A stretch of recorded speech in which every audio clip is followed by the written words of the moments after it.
নমস্কার, আমি ডক্টর কুমার জ্যোতি। Astro prediction চ্যানেলে সকলকে স্বাগত ও শুভেচ্ছা। আজকের আলোচনার বিষয় মকর লগ্ন, মকর রাশি জাতক জাতিকাদের মে 2024 কেমন যাবে। প্রথমেই আমরা দেখে নেব কী ধরনের গ্রহ অবস্থান রয়েছে। প্রথমে আমরা দেখতে পাচ্ছি মেষ রাশিতে শুক্র এবং রবি অবস্থান করছে। রবি কিন্তু মাসের 14 তারিখে বৃষ রাশিতে চলে যাচ্ছে। শুক্র মাসের 19 তারিখে চলে যাচ্ছে বৃষ রাশিতে। বুধ মাসের 10 তারিখে আসছে মেষ রাশিতে। তাহলে বৃষ রাশিতে অবস্থান করবে বৃহস্পতি, রবি ও শুক্র। কেতু অবস্থান করছে কন্যা রাশিতে। তুলা রাশি, বৃশ্চিক রাশি ও ধনু রাশিতে কোনো গ্রহ থাকছে না। মাসের প্রথম দিনে অর্থাৎ মে মাসের 1 তারিখে চাঁদ থাকছে মকর রাশিতে। সোয়া দুদিন অন্তর সে কিন্তু রাশি পরিভ্রমণ করবে। শনি থাকছে মার্গীয় অবস্থায় কুম্ভ রাশিতে। মঙ্গল ও রাহু সারা মাস থাকছে মীন রাশিতে।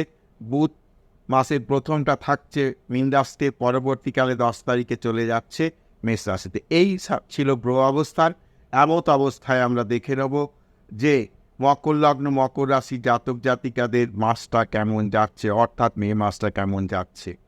প্রথমেই বলি যে রাশি বা লগ্নের মালিক শনি, সে কিন্তু দ্বিতীয় স্বক্ষেত্রে আরেকটি নিজের ঘরে অবস্থান করছে। এখন মার্গীয় অবস্থাতেই রয়েছে।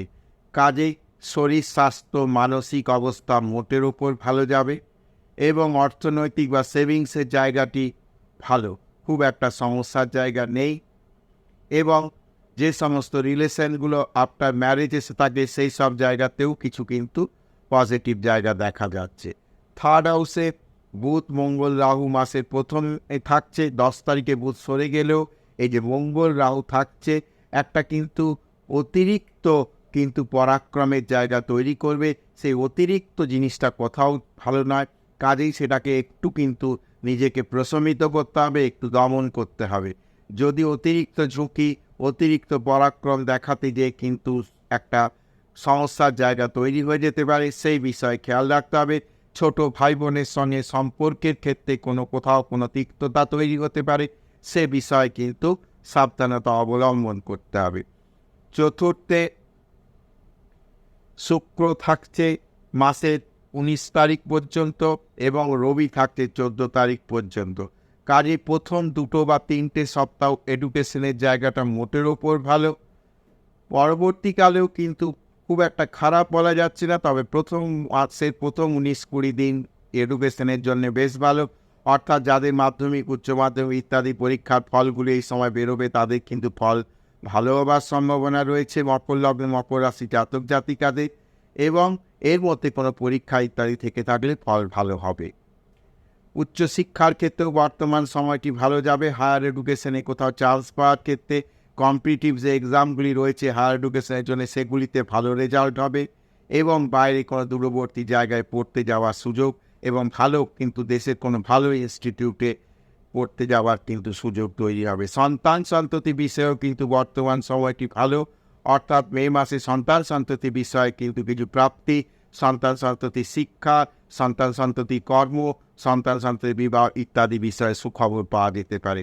শত্রুতা মামলা মোকদ্দমার বিষয়ে বর্তমান মাসের প্রথম 10 দিন হয়তো কিছু সমস্যার জায়গা তৈরি হতে পারে, কিন্তু পরের দিকে আর কিন্তু কোনো সমস্যার সেরকম থাকছে না, সেগুলো রিকভারি হয়ে যাবে। কাজেই প্রথম 10 দিন কিন্তু একটু শত্রুতার বিষয়ে, মামলা মোকদ্দমা ইত্যাদি বিষয়গুলো একটু সাবধানতা অবলম্বন করতে হবে।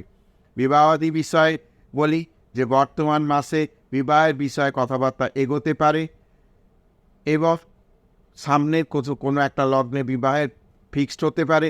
এই মাসে কিন্তু বিবাহের কথাবার্তা এগোনোর সম্ভাবনা রয়েছে। হাজব্যান্ড ওয়াইফের শরীর স্বাস্থ্য বিষয়ে মোটের উপর ভালো। খুব একটা হাজব্যান্ড ওয়াইফের রিলেশনের বিষয়ে কিন্তু এখন সমস্যার জায়গা কিন্তু আমি দেখতে পাচ্ছি না, মোটের উপর ভালো। বাবার শরীর স্বাস্থ্য নিয়ে কিছু সমস্যা হতে পারে। ভাগ্যের ক্ষেত্রে কোথাও কিন্তু বিড়ম্বনা হতে পারে, সেই বিষয়ে একটু নিজেকে সচেতন রাখতে হবে। কোথাও লাগাম ছাড়াবে এমন কোনো কাজ করলাম যাতে ভাগ্য বিট্রে করলো, নিজের বুদ্ধির কোথাও অপপ্রয়োগ করলাম, সেটার দিকে একটু লক্ষ্য রাখতে হবে। কর্ম বিষয়ে এই মাসে ভালো, কর্মপতি শুক্র কিন্তু সে আরেকটি নিজের ঘরে সতেজস্ব থাকছে, অটোমেটিক কর্ম বিষয় এখন কিন্তু বলার কোনো জায়গা নেই। কর্মপ্রাপ্তি, কর্মের শুভ পরিবর্তন ইত্যাদি বিষয়গুলো ঘটবে। আয়ের বিষয় বলতে পারি, আকস্মিক অর্থপ্রাপ্তির জায়গা রয়েছে, সেই অর্থকে কিন্তু ধরে রাখার চেষ্টা করতে হবে। এবং বিদেশ যাত্রার ক্ষেত্রে যাদের বিদেশের সঙ্গে সম্পর্কিত কোনো কাজকর্ম, তাদের ক্ষেত্রে কিন্তু বর্তমান সময়টি ভালো, কোনো শুভ পরিবর্তন ইত্যাদি হতে পারে। ব্যয় সংকোচের জায়গা রয়েছে, মোটের ওপর কিন্তু মকর লগ্ন মকর রাশি জাতক জাতিকাদের বর্তমান মাসটি ভালো। আশা করছি ভিডিওটি ভালো লাগবে। যদি ভিডিওটি ভালো লাগে অবশ্যই চ্যানেল সাবস্ক্রাইব করবে, শেয়ার করবে এবং লাইক করবে।